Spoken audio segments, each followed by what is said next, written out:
Every year, compliance regulations change thousands of times, and every year ADP makes thousands of seamless platform updates so businesses can focus on everything else, like running their business. Grow stronger with ADP, HR, talent, time, and payroll. Petri Wine brings you Basil Rathbone and Nigel Bruce in the new adventures of Sherlock Holmes.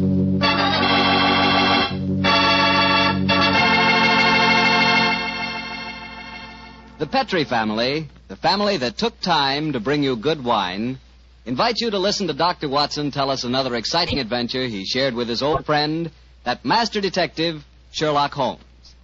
And I'd like to ask you a short, simple question.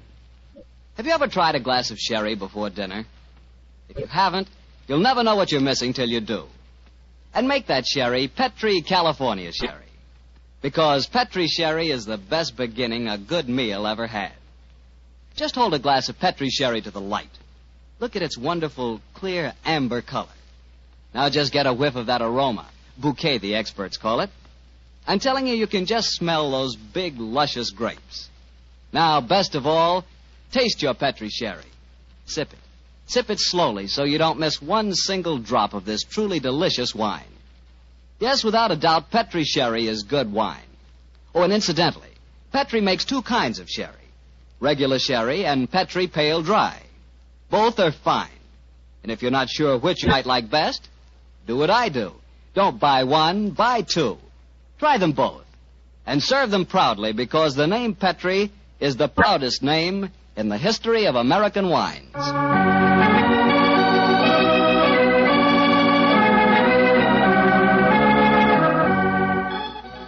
And now I'm sure our good friend and host, Dr. Watson, is waiting, so let's go in and join him. Come in. Good evening, Doctor. Good evening, Mr. Bartell. Here. Quiet with it. Down, Monty. Down there. Dogs seem very chipper tonight. Yes, tonight, yes, but they've been in disgrace most of the day, Mr. Bartell. Oh? What have they been up to? After the seals again, Doctor? No, my boy, this time it was chickens. They got into my neighbor's coop and had a delightful time. Fortunately, there were no casualties, but I'm afraid that my good neighbor policy has suffered a slight diplomatic strain. But you come here to listen to Sherlock Holmes' adventures, not those of my dog, so draw up your usual chair and make yourself comfortable, and I'll get on with tonight's story. Last week, Doctor, you told us it was a case in which Sherlock Holmes found the solution without ever meeting any of the suspects. That's quite correct, Mr. Bartell. As remarkable an exhibition of long-distance detection as I ever recall. But judge the story for yourself, my boy. It was in the autumn of 1903, and Sherlock Holmes was about to retire to his bee farm on the Sussex Downs. I must confess, Mr. Bartell, that my heart was heavy during those last few weeks we spent at Baker Street. I thought of the countless adventures that we'd shared together. I remembered those many evenings of quiet comradeship and companionship. A fire blazing away in the hearth as Holmes lay back in the shadows playing his beloved violin.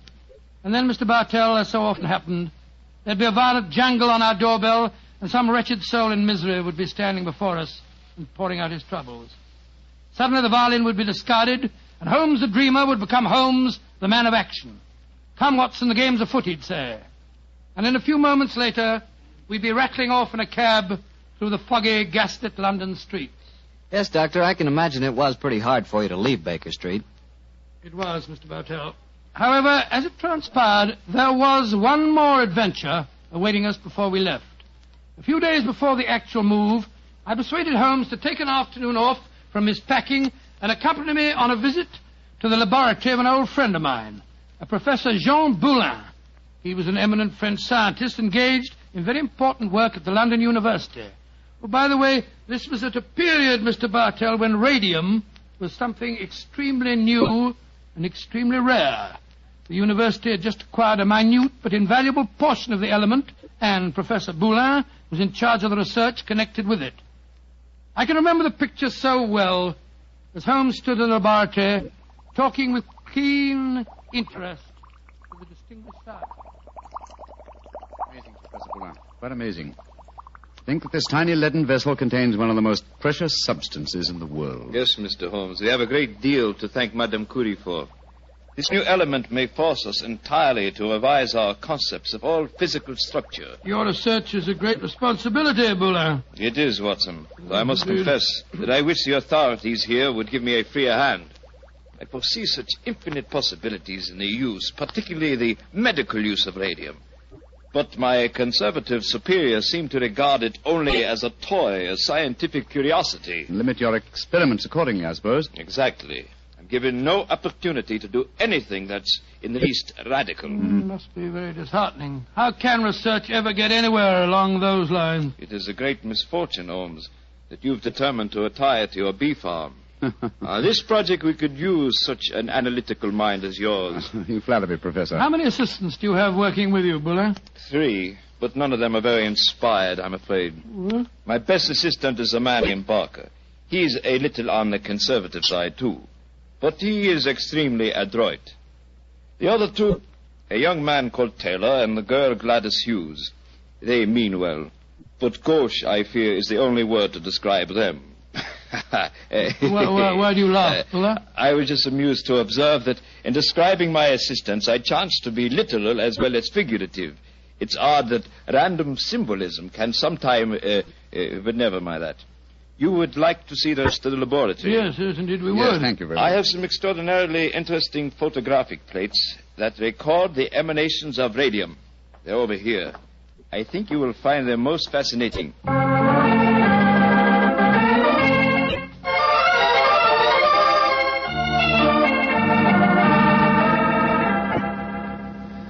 Baker Street, particularly when our rooms are full of packing cases, seems rather drab after the scientific stimulations of Professor Boulin's laboratory. Doesn't it, old chap? Yes, it seemed drab even if we hadn't been to see him. I feel frightfully depressed, Holmes. I just don't know what I'm going to do without you. Oh, you're still a young man, Watson, and a susceptible one. You'll marry again. No, I won't. Yes, you will, old chap. And you'll end up by being glad that your old roommate, your difficult, rather unsociable old roommate, is living in retirement on the Sussex Downs. Rubbish. I shan't feel anything of the kind. In any case, I don't think you'll be able to stay in retirement for long. Your mind is much too alert to be satisfied by being a sort of midwife to a bunch of beastly bees. Oh, dear Watson. I feel that you'll never eat honey again. Yes, you can laugh, Holmes, but I could see how excited you were when Boulin suggested that you might help him with his radium experiments. Flattering suggestion, I must admit, my dear fellow. Just the same, Oh, now, who the devil's that? From the urgency of the tug on the bell pull, I'd say that it was a client. And go and head him off, will you, old chap? Yes, I'll do my best. Oh, Watson, explain that I'm no longer in practice.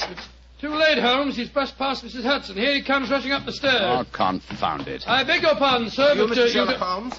No, I am not Sherlock. Then you must be Mr. Holmes. That is my name, sir. But may I ask what accounts for your rather whirlwind entrance? My housekeeper, Mrs. Hudson... I haven't any time to consider etiquette. My sister Gladys Hughes has vanished. Vanished into thin air. You've got to find her for me, Mr. Holmes. I'll pay you any fee you name, but you've got to find her. Mr. Hughes, I'm extremely sorry that your sister has vanished, but I'm afraid that I can do nothing to help you. I'm retiring. I'm giving up my practice. If you won't help me, I'll go to someone who will. That's exactly what I mean, sir.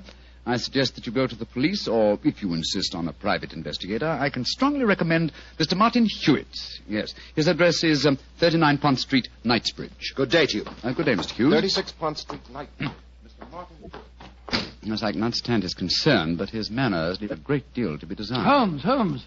Gladys Hughes, his missing sister. That was the name of one of Professor Boulin's assistants, wasn't it? True, old fellow, but it's probably only a coincidence. What? Both Christian and surnames are extremely common ones.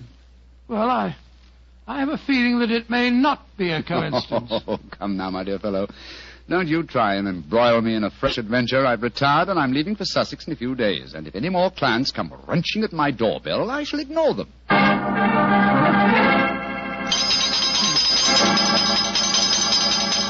But, Mr. Holmes, you've got to help me. My son, Geoffrey Barker, has disappeared. I'm sorry, Mrs. Barker, but I'm afraid I'm... Holmes, Geoffrey Barker was the name of Professor Boulin's chief assistant.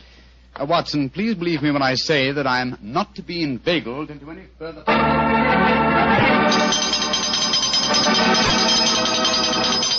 Mrs. Taylor, I'm sorry, but I can't help you. Oh, but Mr. Holmes, it's my husband. He's disappeared. We've only been married 3 months, and now... Oh, it's terrible.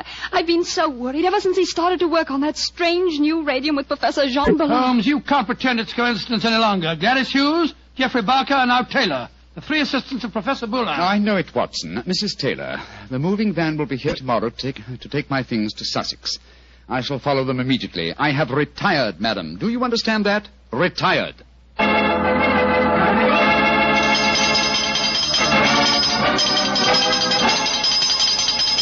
Yes, another telegram for you, Holmes. That'll be the 4th today. Why won't Scotland Yard leave me alone? Well, it's a pretty strange business. 3 people engaged in research of this new element, radium, have all disappeared within 48 hours.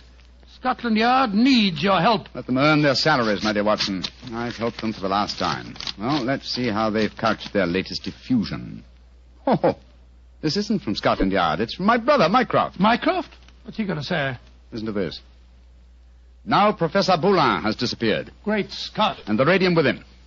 Surely the pattern is obvious, Sherlock. Radium must be found, could solve the problem for you, but I'm too lazy. Consider what a flashy case for you to retire on. Regards, Mycroft.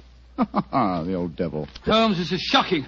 My old friend Boulin has disappeared. Yes, Watson, and now my brother asks me to investigate. The pressure becomes irresistible. Very well, I bow to fate and postpone my retirement for a few hours. Good man, Holmes. You know you'll never really retire. Let me see. As Mycroft says, there's an obvious pattern in this case. Our first step, of course, will be to interview all the doctors who treat patients without charge. Why? Well, surely that's obvious. Well, it isn't at all obvious, Petrie. I don't know why you always leave me in the dark. Well, what makes you laugh? Being left in the dark. It's just like the old times, isn't it, Holmes? Come on, old fellow, let's go. The game's afoot.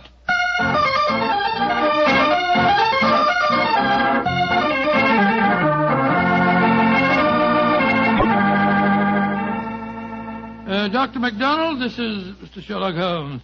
Mr. Sherlock Holmes, eh? I'm very glad to meet you. And are you, Dr. MacDonald? I swear that I've never been in as many doctors' offices as I have today. But Mr. Holmes is in search of some information. Perhaps, Doctor, you can help him. I'll do my best.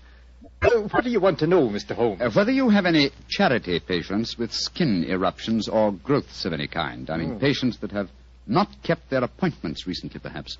Now, let me see. Why, yes, I do. Old Mrs. Pendle. She has a very bad case of lupus. She was due for a treatment here yesterday, and I've seen nothing of her. Splendid. Can you give me her address? Why, certainly. It's in my book here. Well, I hope this isn't a false trail, Holmes. We can only explore it and see, dear chap.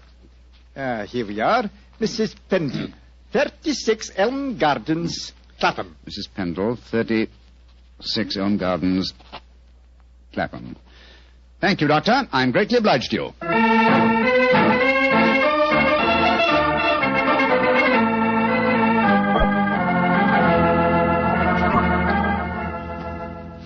Getting restless, Watson? Yes, I am a little. We've been waiting outside Mrs. Pendle's house for over an hour. Why don't we knock on the door and see if she's at home? Oh, no, my dear chap. We mustn't frighten her. I hope that she's going to lead us to our quarry. You see... Shh. Front door's opening.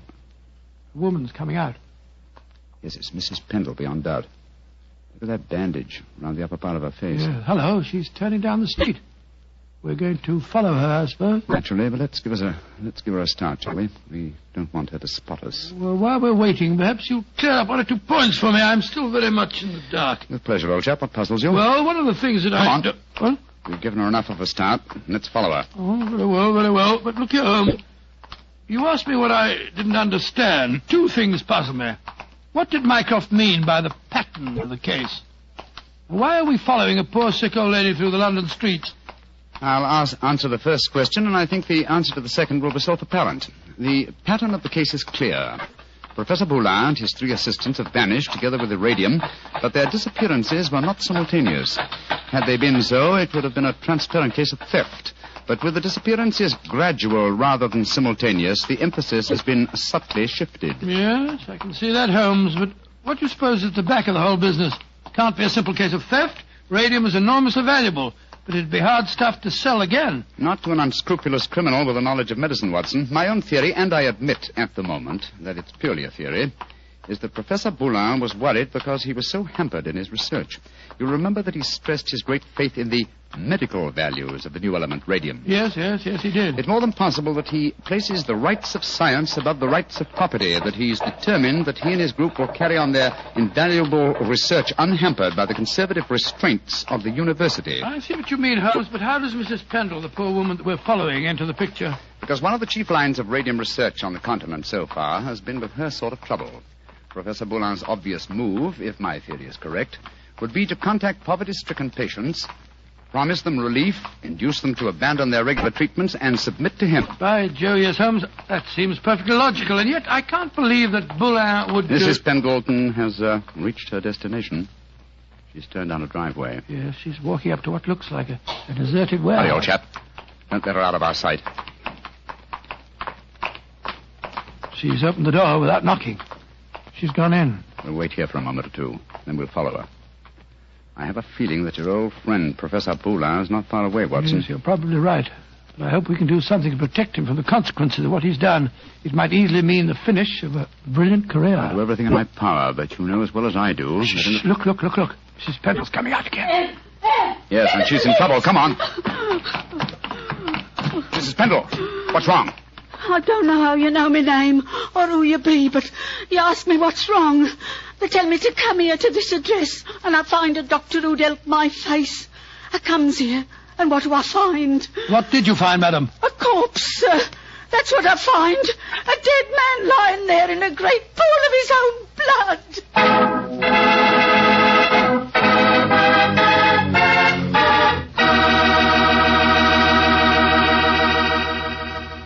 You'll hear the rest of Dr. Watson's story in just a second.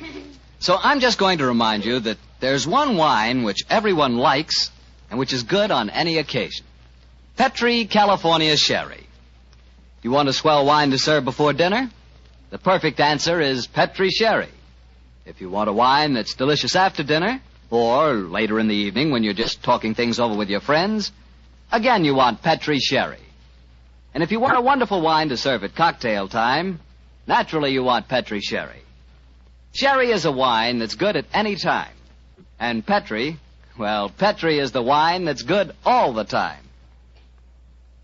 Well, Dr. Watson, so following the tracks of old Mrs. Pendle led you to a corpse, huh? Yes, Mr. Bartell. Of course, Sherlock Holmes and I went at once into the broken-down warehouse to examine the scene of the tragedy.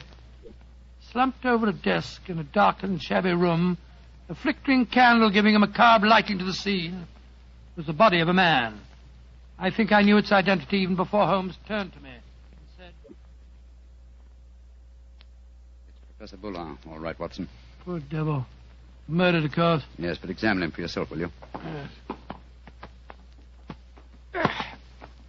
Yes, there's no doubt about it. This wound couldn't have been self-inflicted. The right auricle of the heart has been pierced. How long ago would you estimate death took place? Not more than a couple of hours ago, I should say. Not hard to reconstruct the killing. The murderer came up from behind Boulin as he sat here, crooked an arm around his throat. Yes. See the finger marks on the right-hand side of the neck? Here? Then stabbed him in the chest. And then withdrew the weapon and disappeared. Leaving no traces, confound it. A dusty room is an ideal place for recording footprints, but there are half a dozen different prints here, including Mrs. Pendle's. Hello. Here's the print of a smaller woman's shoe. Well, it must be that of Gladys Hughes, his assistant. Undoubtedly, but that really proves nothing except that she was here with him. In fact, that we were convinced of anyway. Question is... Come on. Let's go outside and talk to Mrs. Pendle again. Poor old Boulin. What a shocking way to die. And what a great loss to science.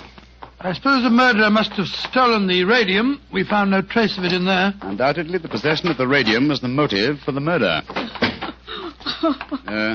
Mrs. Pendle. The poor man is dead, ain't he, sir? I'm afraid so, madam. I knew it. I never should have come here. I never should have left Dr. MacDonald. Mrs. Pendle, let me ask you a question. I can't be answering no questions, sir. I don't know nothing about how the poor soul got himself murdered. What would a poor woman like me know about such things? No, my good woman. My friend isn't suggesting at all that you know anything about the murder. Then what do you want to know, sir? Who told you to come to this address today, Mrs. Pendle? A young lady.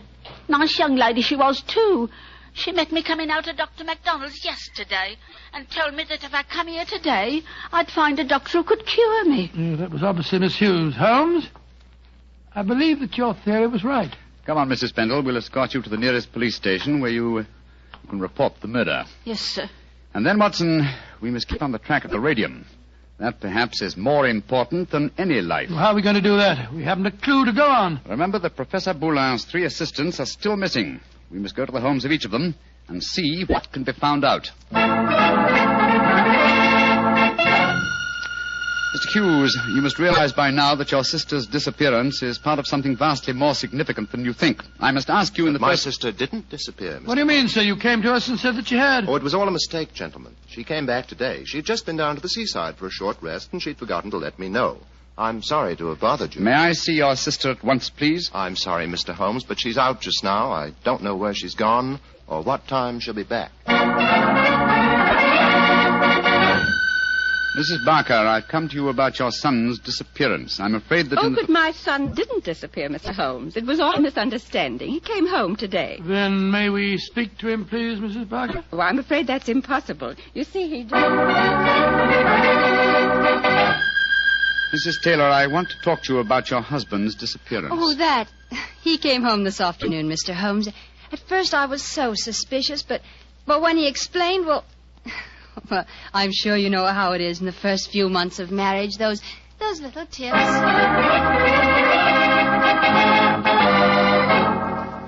Confound it, Watson. We are no nearer the solution. And meanwhile, here we are back in Baker Street to find that the moving van has taken all your things off to Sussex. Perhaps you should give up the case, Holmes, and follow them. Close my career on a note of failure? No, my dear fellow. I shall not leave London until this problem is solved. Oh, in that case, I'll sit down. Looks to me as if it may prove a lengthy wait. I've rarely felt more frustrated, Watson. All 3 vanished technicians home safely with plausible stories, or at least plausible alibis. And poor Boulin murdered, the radium stolen. Well, I must say it makes no sense to me. Well, it must make sense. The pattern was well enough to find in the beginning. It's just a question of finding the right key. In a way, it's clear enough what's happened. One of the 3 assistants, placing the financial value of radium above its value to science, murdered Boulin to obtain the prize. The other 2, fearing that their complicity in the original plot would involve them as accomplices in murder, ran home and established an alibi. And the murderer did the same thing, for it's obvious one of the 3 must be the killer and the thief. Yes, the question is, which one of the 3 is the culprit? If only poor Boulin were alive, he could help us. My dear chap, if Boulin were alive, there would be no murderer. Oh, of course it wouldn't. Now, let's see. Boulin gave us a few bare facts about his 3 assistants. I wonder... But, of course, Watson, I have the answer. The case is solved. What do you mean, Holmes? How can it be solved? You haven't done enough investigation. If it comes to that, you haven't even seen any of your 3 suspects. That isn't necessary.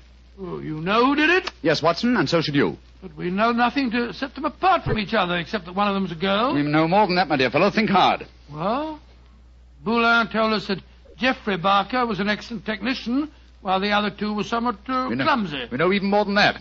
Well, I'm just if I know what, Holmes. I shan't even need to stay in London and follow the case through to its logical conclusion. A telegraph to Mycroft and another to Scotland Yard to take care of it, yes. And I can be in Sussex before the moving van, after all. You mean you're going now, before the case is solved? But it is solved, my dear fellow. All that remains to be done is some purely routine work. What's the time?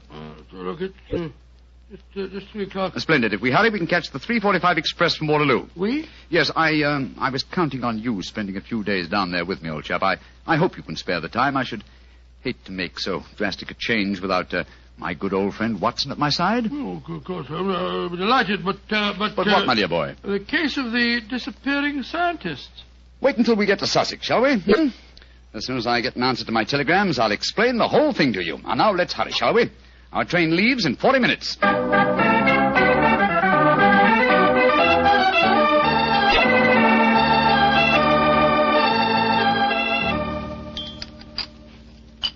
More tea, Watson? Thanks, old boy. Peaceful down here, isn't it? Extremely. At the moment, I must confess I find it rather nerve-wracking. Oh, why? Well, you know why, Holmes. I want you to open that telegram and tell me if your solution to the Boulin case was the correct one. Very well, my dear chap. Let's see. What is it? It's Mycroft. Listen.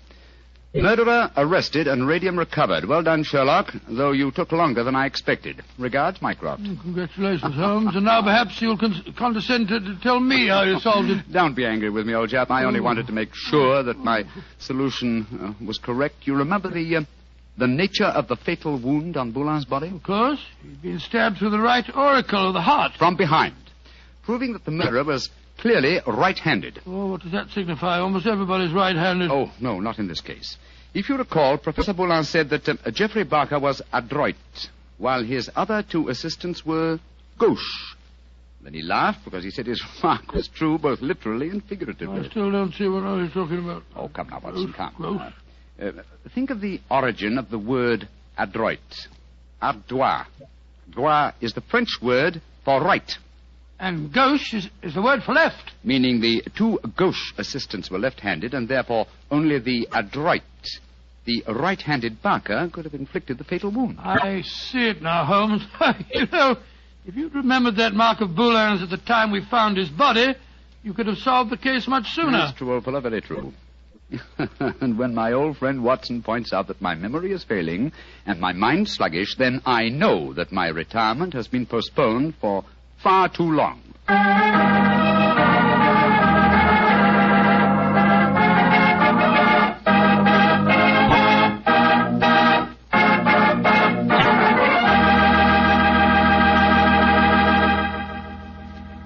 Well, so Holmes really went through with his idea of becoming a bee farmer. Yes, of course.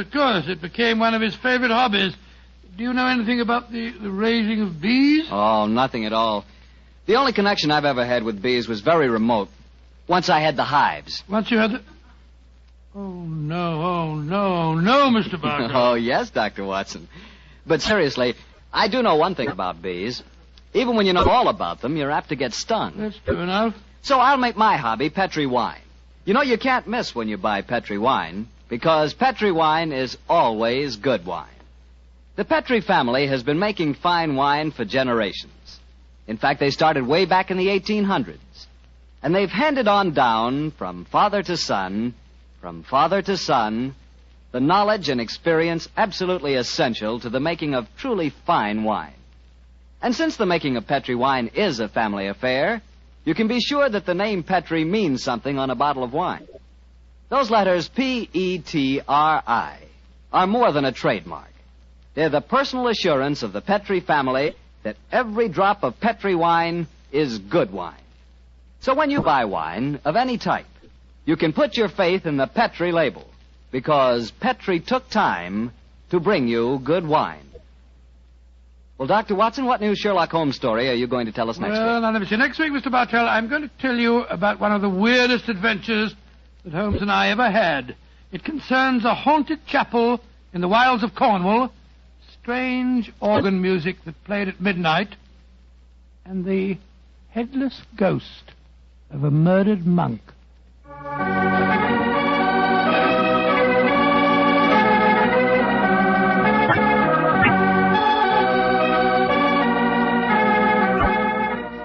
Tonight's Sherlock Holmes adventure was written by Dennis Green and Anthony Boucher and was suggested by an incident in Sir Arthur Conan Doyle's story, The Reigate Puzzle. Music is by Dean Fossler. Mr. Rathbone appears through the courtesy of Metro-Goldwyn-Mayer, and Mr. Bruce through the courtesy of Universal Pictures, where they are now starring in the Sherlock Holmes series.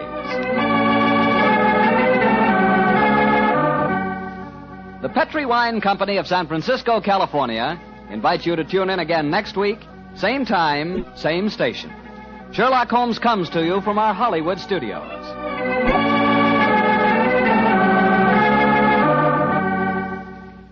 This is Harry Bartell saying good night for the Petri family. Breathe in the bacon, breathe out the bacon. In bacon, out bacon. Time for bacon. Find delicious satisfaction with the Double Western Bacon Cheeseburger. Only at Carl's Jr. Feed your happy. Available at participating Carl's Jr. restaurants. Price and participation may vary.